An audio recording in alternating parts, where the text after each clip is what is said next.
পুরুষ মানুষের চরিত্র খারাপ হয় কেন? চরিত্র কখনো খারাপ হয় না, আর হিমুদের চরিত্র তো নাই।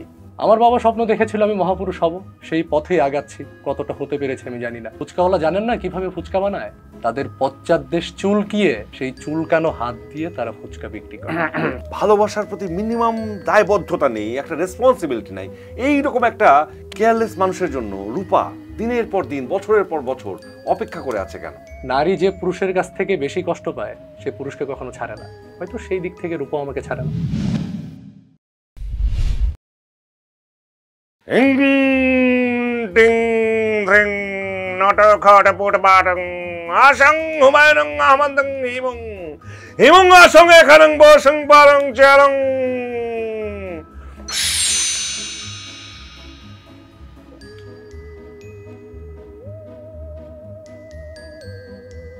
আমি এখানে কেন? প্র্যাঙ্ক চ্যাটে আপনাকে স্বাগত। হিমু আসলেন, কষ্ট হয়নি তো? না, হিমুদের কষ্ট হয় না। কিন্তু আপনি যে আসলেন আপনার মাথায় এরকম উস্কো উস্কো কেন? মানে বাড়িতে তেল জল কোনো ব্যবস্থা নেই? না, জল বাড়িওয়ালা দুবার করে ছাড়ে, কেউ পায় কেউ পায় না।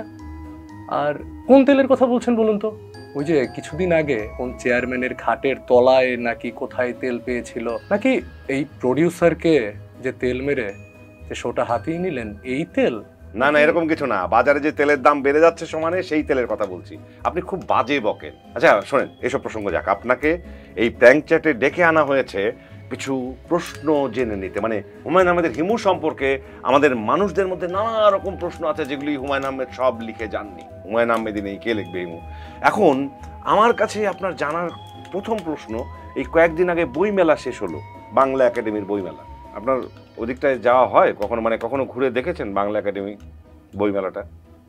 যেতাম একটা সময়, খুব যেতাম, কিন্তু এখন কেন যাবো বলুন তো? কি আছে সেখানে?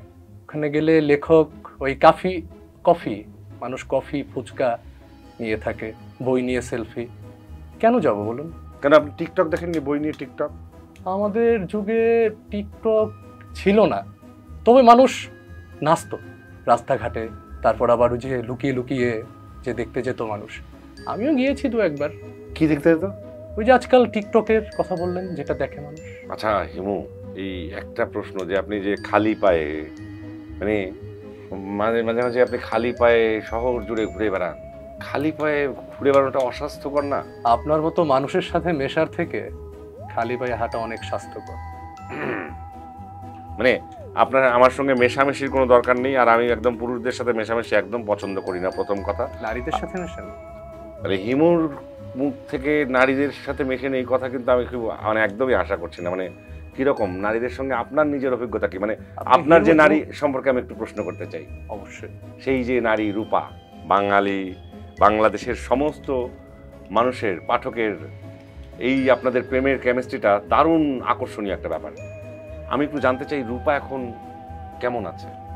রূপা আছে হয়তো বেশ দামি সুগন্ধি মেখে, হয়তো দামি গাড়ি নিয়ে ঘুরে বেড়াচ্ছে। সব কিছুতে আপনার একটা হেয়ালি। রূপার কোনো খোঁজ খবর পর্যন্ত আপনি রাখেন না। বলেন তো রূপা এখন কোথায় আছে? রূপা এখন কোথায় আছে আমি জানি না, তবে শেষবার শুনেছিলাম ও কলের হসপিটালে আছে। আমি বারণ করেছিলাম, শোনেনি। কি বারণ করেছিলেন? ফুচকা খেতে। ফুচকা খেতে? কেন? বইমেলায় গিয়ে কোথায় বই দেখবে, বই কিনবে, বই পড়বে, তা না ফুচকা কেন খেতে হবে? হ্যাঁ, ফুচকাওয়ালা জানেন না কিভাবে ফুচকা বানায়? তাদের পশ্চাৎদেশ চুলকিয়ে সেই চুলকানো হাত দিয়ে তারা ফুচকা বিক্রি করে। মানে তারপরেই রূপার ডায়রিয়া হয়ে কলেরা হাসপাতালে ভর্তি? তাছাড়া কি করবে? এবং আপনি তো সব মানে দার্শনিকের মতো নানান সব ফিলোসফিক্যাল কথাবার্তা বলে এদেশের মানুষের নানা রকম চিন্তা চেতনা তৈরি করেছেন। মানুষের মধ্যে নানা রকম কথাবার্তা আপনার চিন্তাকে ঘিরেই হয়। আমি আপনার একটা বিষয়ের চিন্তা জানতে চাই, পুরুষ মানুষের চরিত্র খারাপ হয় কেন? চরিত্র কখনো খারাপ হয় না, আর হিমুদের চরিত্র তো নাই। হিমুদের চরিত্র নেই মানে হিমুরা চরিত্রহীন, মানে ক্যারেক্টারলেস? আমি সেটা বলিনি আপনাকে। হিমু ছড়িয়ে আছে সবার মাঝে। মহাপুরুষদের কোনো চরিত্র থাকে না। মানে মহাপুরুষ আপনি হলেন কেন? আপনি মহাপুরুষ হতে গেলেন কেন? আমার বাবার জন্য। বাবার জন্য? কেন? সবার বাবা স্বপ্ন দেখে ডাক্তার হবে তার ছেলে, ইঞ্জিনিয়ার হবে, আর্টিস্ট হবে, কিন্তু কেউ স্বপ্ন দেখে না মহাপুরুষ হবে। আমার বাবা স্বপ্ন দেখেছিল আমি মহাপুরুষ হব, সেই পথেই আগাচ্ছি। কতটা হতে পেরেছে আমি জানি না। বাহ বাহ বাহ, দারুণ। আপনার বাবাকে স্যালুট। আপনার তার সন্তানকে মহাপুরুষ হবে এই কথা ভেবেছিল। সত্যি কথা যে এদেশের সমাজে সবাই কোথা থেকে কত কারি কারি টাকা উপার্জন হবে সন্তানের মাধ্যমে সেই ব্যবস্থা জারি থাকে। মানে এই একজন মহাপুরুষ হবে যার অনুষ্ঠানে আসার জন্য জীবনে প্রথম পকেট লাগানো হয়েছে, যার কোনো পকেট পর্যন্ত নেই, এইরকম একজন মহাপুরুষ হবে সন্তান, এরকম যে পিতামাতা চায় সেই পিতাকে স্যালুট। আচ্ছা হেমু, আপনার মানে কথাবার্তা আচার আচরণের মধ্য দিয়ে আমরা নানা রকম ঘটনার সমাধান পেয়ে যাই। একটা বিষয় জানতে চাচ্ছি যে এই যে সমাজে যে ঘুষ দুর্নীতি এ তো দিনের পর দিন বেড়েই চলছে। মানে আমরা ভেবেছিলাম হয়তো এগুলো বন্ধ হয়ে যাবে, কিন্তু না, দেখছি এগুলি বাড়ছে দিনের পর দিন। আপনার কি মনে হয় যে কি মানে ঘুষটা কেন খায় মানুষ? মানুষ ভাত মাছ মাংস খেতে খেতে টায়ার্ড হয়ে গেছে, এখন হয়তো টেস্ট চেঞ্জ করার জন্য করছে এটা। হিমুরা তো ঘুষ খাই না, আর হিমুদের কাছ থেকে কেউ ঘুষ খাওয়ার চেষ্টাও করে না। ও যা, আপনি তো ঘুষ খান না বুঝলাম, কিন্তু পানিও নাকি আপনি খুব হিসেব করে খান। মানে পানির তো মানে হয়তো পানির দাম দিয়ে বোতল দিয়ে কিনতে হয়, আপনার আমলে হয়তো কোথাও ওই বোতল দিয়ে পানি কিনতে হতো না, কিন্তু কেনা ছাড়াও তো বিশুদ্ধ পানির ব্যবস্থা আছে, আপনি পানি কম খান কেন? কয়েক শত কারণ আছে, সেখান থেকে আমি একটা বলবো। বলেন। আমি পানি যদি বেশি বেশি খাই তাহলে এত এত মুতার জায়গা কোথায় পাবো? আর আমাদের পাবলিক টয়লেটের যে অবস্থা, আমি 2 টাকা দিয়ে পানি খাচ্ছি 1 গ্লাস, আমার ছাড়তে লাগছে 5 টাকা। অবশ্য আমি যেখানে সেখানে ছেড়ে দেওয়া আমার অভ্যাস। সমস্যা তখনই হয় যখন রূপা পাশে থাকে। রূপা পাশে থাকলে আপনি কি করেন? ওই যে ওকে এক জায়গায় দাঁড় করিয়ে রাখি, কিংবা রিক্সায় যদি থাকে রিক্সায় বসিয়ে রেখে আমি পেছনে ঝোপে ঝাড়ে কিংবা দেওয়ালে ছেড়ে দিই। ছি ছি ছি, কোনো সিভিক সেন্স একদম নেই আপনার। আপনি মানে মহাপুরুষ বলে আপনাকে, আপনি এসব কি করে বেড়ান না? মানে আপনি যে এই যে উস্কু খুস্কু হয়ে যেখানে যখন খুশি মানে দিন রাতের বালাই নাই বাউন্ডুলের মতো করে ঘুরে বেড়াচ্ছেন, এই লাইফস্টাইলটার সবচেয়ে বড় সুবিধাটা কি এটা বলবেন? অনেক সুবিধা। এই যে আমি রাত বিরাতে ঘুরে বেড়াই, মোহাম্মদপুর, গুলিস্তান, মিরপুর, ঢাকা শহরে এমন কোনো রাস্তা নেই যে আমি ঘুরি না। যদি কখনো ছিনতাইকারীর কবলে পড়ি ওরা মায়া করে ছেড়ে দেয়, কারণ হিমুর তো পকেটই থাকে না। একবার কি হয়েছিল জানেন?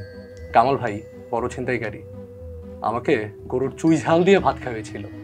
ছিনতাইকারী আপনাকে গরুর চুই ঝাল দিয়ে ভাত খাইয়েছিল? হ্যাঁ। বাহ বাহ, কারণ আমি হিমু, কারণ আপনি মহাপুরুষ। হ্যাঁ।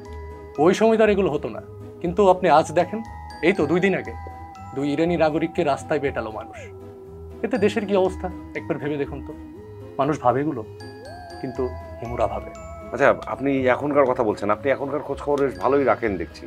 আপনি কি জানেন এই যে এখনকার সময়ের এই যে food blogger, band promoter, YouTuber, এরা কি করে সব নিজেদের পেজে এসে এ ওকে গালি দিচ্ছে, ওকে গালি দিচ্ছে, ওকে খোঁচাচ্ছে, ও খোঁচাচ্ছে, মানে ওর সম্পর্কে বিষোদ্গার করছে।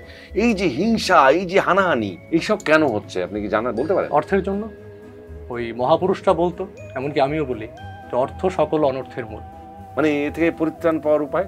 এর থেকে পরিত্রাণ পাওয়ার উপায় হিংসা বাদ দিতে হবে। আপনি কি আমার সাথে ভয়ে ভয়ে কথা বলছেন? কোনো কারণ আছে? মানে আপনার মধ্যে কেমন একটা ভয় ভয় দেখতে পাচ্ছি। মানে হিমুরা তো ভীত হয় না আমার জানা মতে। আপনি কি কোনো কিছু হয়েছে এর মধ্যে? আপনি আমাকে জোর করে টেনে আনলেন তো। আমি একটু খালি পায়ে হাঁটছিলাম রাস্তা দিয়ে, দেখছিলাম এই বসন্তের বেলা, বসন্তের বিকেল বেলা কেমন, সেখান থেকে জোর করে টেনে আনলেন, এর জন্য একটু ভয়। তো বসন্ত তো চলছে, আমরা এই বসন্তে একটা শুভ সংবাদ চাইছিলাম। মানে এই যারা আমরা হিমু পড়েছি, হুমায়ুন আহমেদের হিমুকে পড়েছি, তারা হিমু আর রূপার বিয়েটা হবে কবে, এই নিয়ে আমরা অনেক দিন ধরে অপেক্ষা করেছি। এই বসন্তে কি হিমু আর রূপার বিয়েটা হচ্ছে না? কেন? আগে রূপাকে 2 টাকার বাদাম কিনে দিলে হয়ে যেত, এখন সে 2 টাকার বাদাম দিলে হয় না। 2 টাকায় বাদাম পাওয়া যায় না? এখন হচ্ছে রেস্টুরেন্টে যাওয়া যায়, এখন হচ্ছে বুফেতে যাওয়া যায়, তারপর মিনিমাম 1000 টাকা বাজেট আপনাকে করতেই হবে। অবশ্যই, মানে একবার যদি আপনি একটা রেস্টুরেন্টে ঢোকেন। হ্যাঁ, এর জন্যই বিয়েটা আমার ইচ্ছে হয় না। আর ওই যে দেখেন না, লায়লা মামুন, আরো কত মানুষ আছে যারা এই বিয়ে করছে আবার ছাড়ছে, এবার আরেকটা বিয়ে করছে, পুনরায় আবার তার কাছে ফিরে যাচ্ছে, কিন্তু হিমুরা এগুলো চায় না, তার জন্য হিমুরা বিয়ে করে না। বললেন যে আপনার বাবা চেয়েছিল আপনি একজন মহাপুরুষ হবেন, তো জীবনে এই পর্যায়ে এসে আপনার কি মনে হয় আপনি সেই মহাপুরুষ হতে পেরেছেন? মহাপুরুষ হলে কি আপনাদের প্রোডাকশনের চিনি দেওয়া চা খেয়ে এত দূর কথা এত বক বক করতে পারতাম? সেটা অবশ্য ঠিক। আচ্ছা হিমু, আপনার পূর্ণিমা দেখার পদ্ধতি, ওই যে সমুদ্রের ধারে গিয়ে বালুর মধ্যে গলা পর্যন্ত নিজেকে পুঁতে রেখে রাতভর আকাশের দিকে তাকিয়ে পূর্ণিমা দেখা, মানে এইটার মাজেদাটা কি? মানে এর ভেতরে কি রহস্য লুকিয়ে আছে আপনি একটু বলবেন? সেটা বুঝতে হলে আপনাকে ঠিক তেমন করেই জ্যোৎস্না উপভোগ করতে হবে। বুঝলাম বুঝলাম। আচ্ছা, আপনি মানে রূপাকে স্বপ্ন দেখেন? না, আমি যেটা দেখি সেটা দোষ হয়ে যায়। স্বপ্ন দোষ? ও, মানে বুঝতে পারছি আপনি হয়তো সব কথা সামলেও নিতে পারছেন না। আমার একটা বিষয় সর্বশেষ আপনার কাছে জানার আছে। আপনাদের রূপা আর আপনার যে লাভের কেমিস্ট্রি, মানে ভালোবাসার যে রসায়নটা, এইটা খুব দারুণ। কিন্তু একটা বিষয় না, একটা সংশয় আছে। মানে আপনি এরকম একটা কেয়ারলেস, উদাসীন, এই যে উস্কো চুল, মাথায় কোনো দিনে তেল জল নেই, এই যে পায়ে স্যান্ডেল নেই, মানে গায়ের পরিষ্কার পরিচ্ছন্ন কাপড় চোপড় নেই, ভালোবাসার প্রতি মিনিমাম দায়বদ্ধতা নেই, একটা রেসপন্সিবিলিটি নাই, এইরকম একটা কেয়ারলেস মানুষের জন্য রূপা দিনের পর দিন, বছরের পর বছর অপেক্ষা করে আছে কেন? নারী যে পুরুষের কাছ থেকে বেশি কষ্ট পায় সে পুরুষকে কখনো ছাড়ে না। হয়তো সেই দিক থেকে রূপা আমাকে ছাড়ে না। আপনাকে না আর আমার মহাপুরুষ ভাবতে ইচ্ছা করছে না একদম। মানে আপনি কষ্ট দেন এই কারণে যাতে ছাড়তে না পারে, এটা ভেবে আমার ভীষণ ক্লান্ত লাগছে। না, আপনি যেখান থেকে এসেছিলেন সেখানে চলে যান। এরকম লোকের ফেরত আসার কোনো দরকার নেই। কতজনকে কষ্ট দেবেন? যান।